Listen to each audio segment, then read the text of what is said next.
Good morning, Dr. Azin. We are from 3BELG Session 1. Now, we are going to present our assignment 3, Design of Feedback Controller for Switch Mode Power Supply. I am Tan. I am going to talk about the calculation part, and Yap is going to talk about the simulation part. This is our circuit design. We start with VSC and then connected to the transformer and then connected to the full bridge rectifier and capacitor. Lastly, we connected it to the buck converter.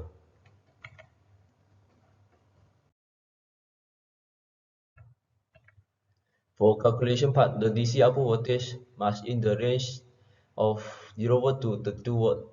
The input AC voltage is equal to 240 VRMS and the frequency is 50 Hz. The switching frequency that we use is 50 kHz. Maximum converter output current is equal to 5 ampere.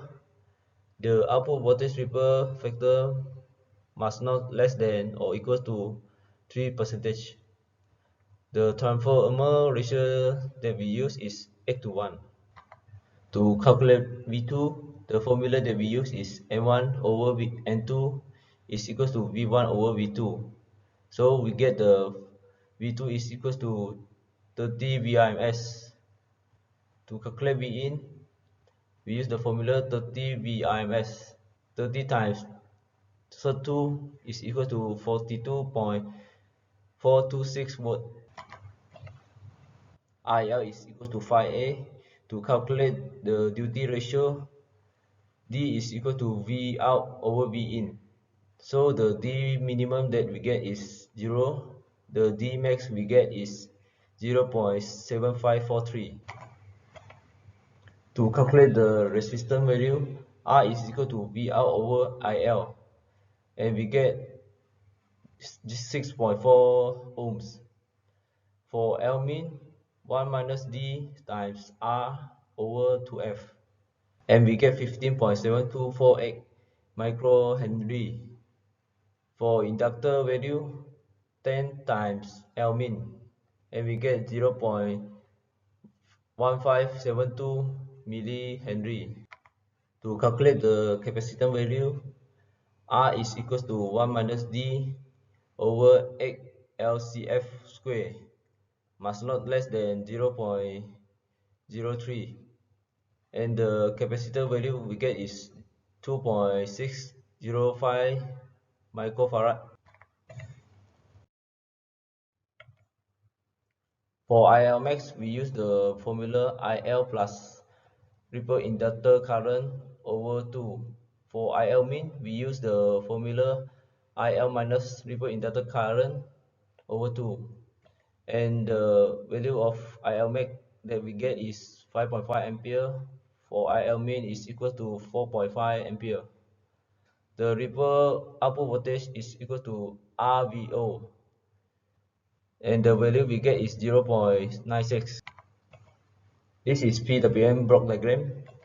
To calculate gain, the formula is 1 over Vp, which is equal to 1.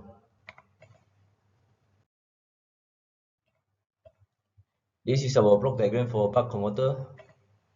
To calculate the gain of buck converter, V in over LC, and we get 1.036 times 10 to power 11.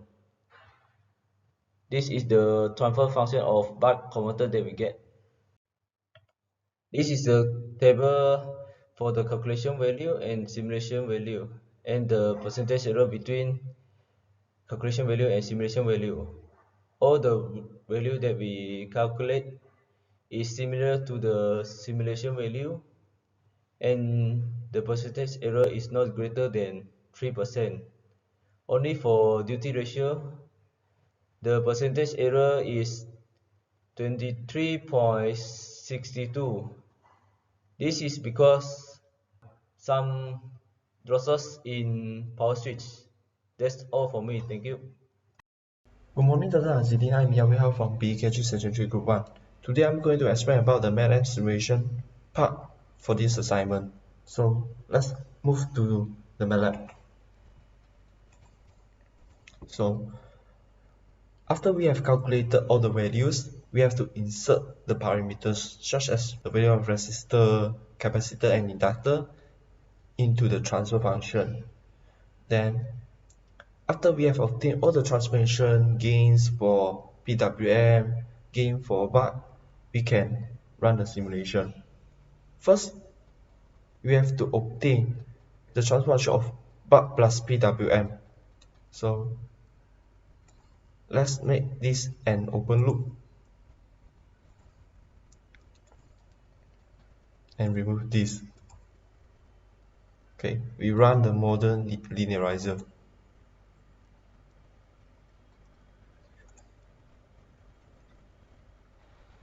Okay, this is the pop plot for buck plus PWM.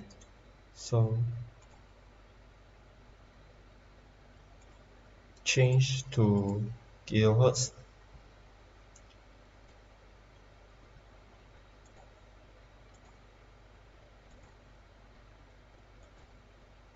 Okay, so this is the cutoff frequency and this is the phase margin for a buck plus PWM transfer function. So let's obtain the pole zero map.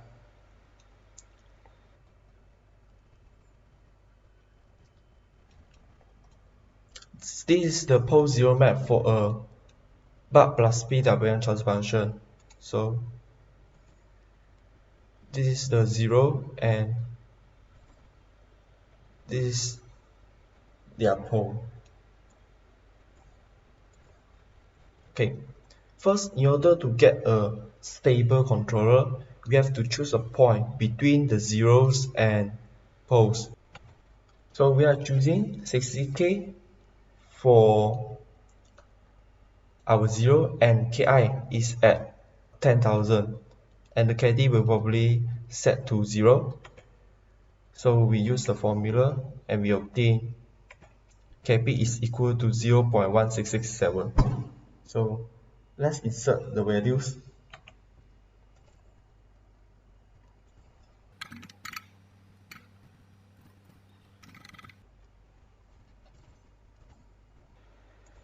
So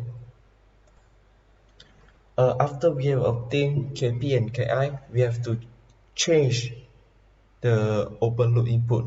So we change it to here and remove this and we start the model linearizer.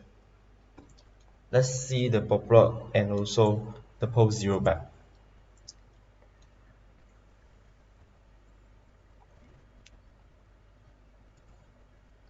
Pole zero map. So let's change to kilohertz.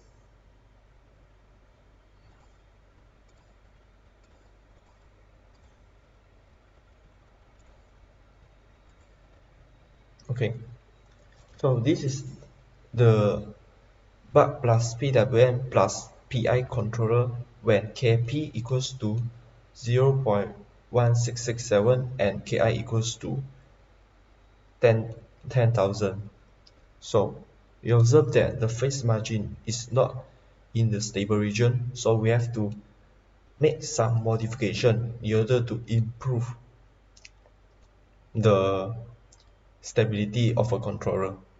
So we choose phase margin at 45 degree and remove the cursor in order to obtain the gain. So when the phase margin is equal to 45 degree, it means that it equals to negative 135. So remove the gain to get the same crossover frequency.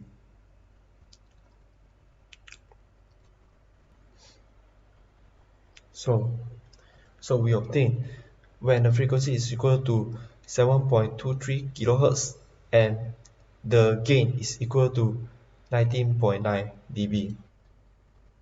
So we choose phase margin at 45 degree and we have to move up 19.9 degree in order to obtain a phase margin of 45 degree. So 20 log 10,000 equals to 80 dB and we minus it, we got 60.1.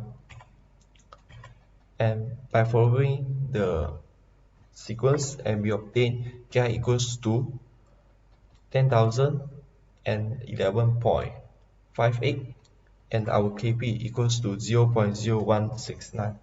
So let's insert these values into the MATLAB.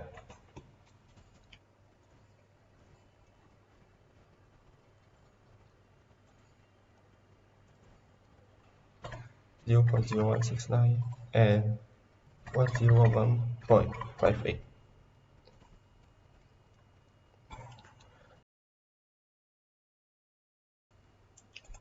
Change this to kilohertz.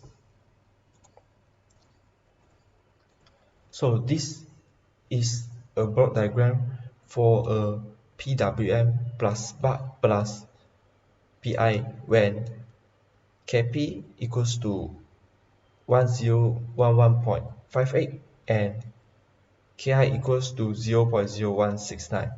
So let's see the phase margin. So after the modification, we obtain the frequency. The crossover frequency is equal to 7.23 kHz and the phase margin has changed to 45 degree. So this is the table comparison between open loop and closed loop controller.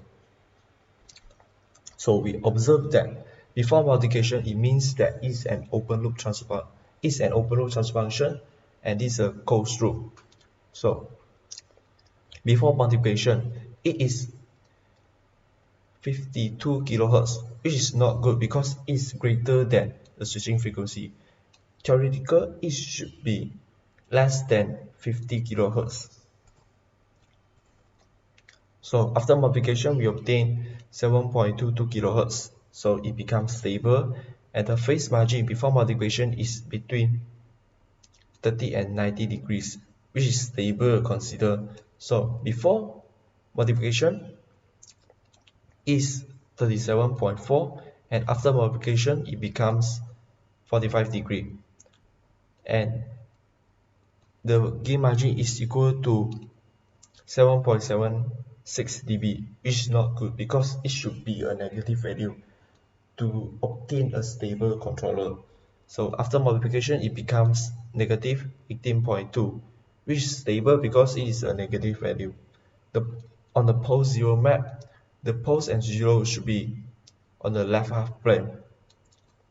So before multiplication is on the left half plane, yes, and after multiplication it is still on the left half plane. So the overall stability before multiplication, it can conclude that it's not stable, and after multiplication, and we have changed the Kp and Ki values, and we obtain the overall stability is a stable controller. So let's move to the MATLAB simulation part. We insert the Kp and Ki values into the circuit, and because we want to obtain the waveform of output voltage and inductor current. So let's run the simulation. So let's see the output voltage.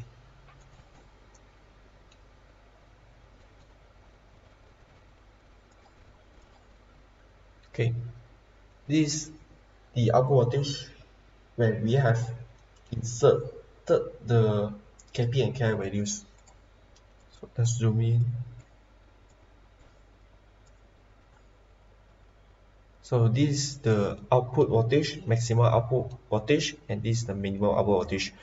When we obtain the average value between the output voltage, the maximum output voltage and minimum output voltage, and we obtain 32. Yeah, something is the average value is 32. So let's see the inductor current.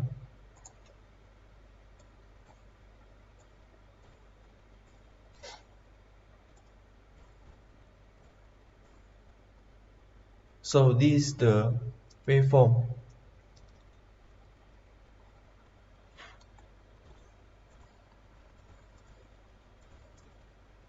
So this is the waveform for inductor current. So this the maximum value and this is the minimum value, which is quite similar to our calculation, and the average value is around 5. So let's see the gate signal.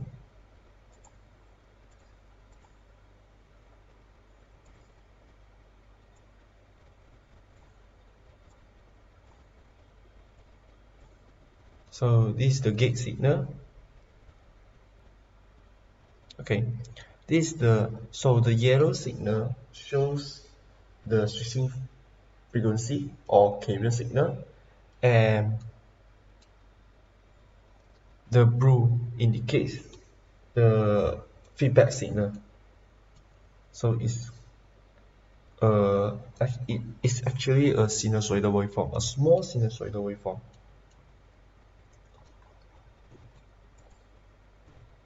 Of a diode current is equal to 5.467, so which is quite similar to the maximum inductor current, and the minimum value of a diode current is around 5, which is equal to the average inductor current. So the diode is only operates in forward bias law, which means it will block all the current in negative direction. So this diagram shows that it's operated in forward bias only. That's all from us. Thank you, doctor, for spending your time watching our videos.